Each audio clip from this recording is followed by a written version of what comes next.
Depuis le début de la crise sanitaire, de nombreuses enquêtes et recherches ont été lancées sur le télétravail.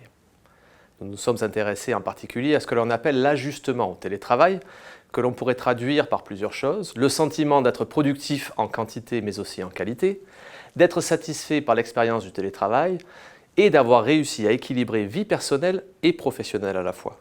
Plus précisément, quels sont les facteurs qui influencent cet ajustement au télétravail? Il faut savoir que le contexte de télétravail forcé, soudain, non préparé et généralisé est un contexte qui nous a permis de mettre en évidence des freins et des leviers d'action à la disposition des employeurs, mais aussi des salariés. Pour cela, nous avons conduit une enquête auprès de 1600 personnes salariées en France entre le 1er avril et le 10 mai, soit en plein confinement, en collaboration avec Gaël Cacharossé et Tania Sabat de l'Université de Montréal et Josiane Marsan de l'Université de Laval. Nous avons tout d'abord identifié un ensemble de freins au télétravail.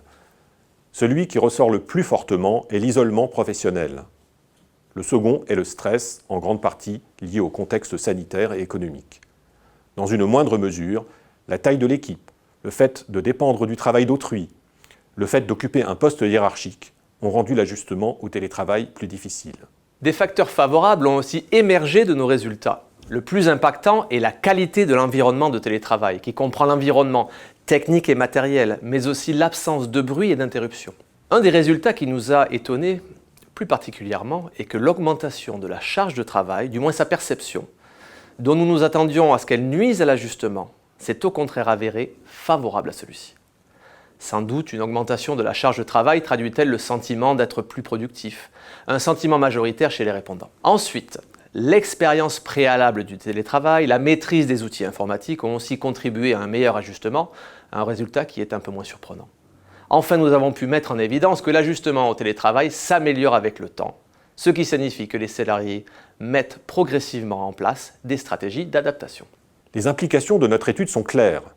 Les organisations doivent en priorité aller chercher les salariés afin qu'ils ou elles ne se sentent pas isolés, y compris sur le plan émotionnel. Réunions formelles ou informelles fréquentes, conversations à 2 ou plus, retour sur la performance, information sur la vie de l'entreprise, soutien à la résolution de problèmes, mais aussi soutien émotionnel, sont autant d'actions que la ligne managériale peut initier assez facilement. Le second impératif, c'est de fournir aux salariés un environnement de travail de qualité, incluant des équipements ergonomiques, tels que écrans et fauteuils de bureau adaptés. Troisièmement, l'employeur doit aider à l'articulation entre vie professionnelle et contraintes familiales, par exemple en fournissant une aide à la garde d'enfants. Finalement, une politique de développement des compétences numériques doit être conduite en permanence afin que chacun dispose d'un socle solide, mobilisable à tout moment. En revanche, le micromanagement, c'est-à-dire le contrôle fréquent et tatillon des activités de chacun, est lui à proscrire absolument,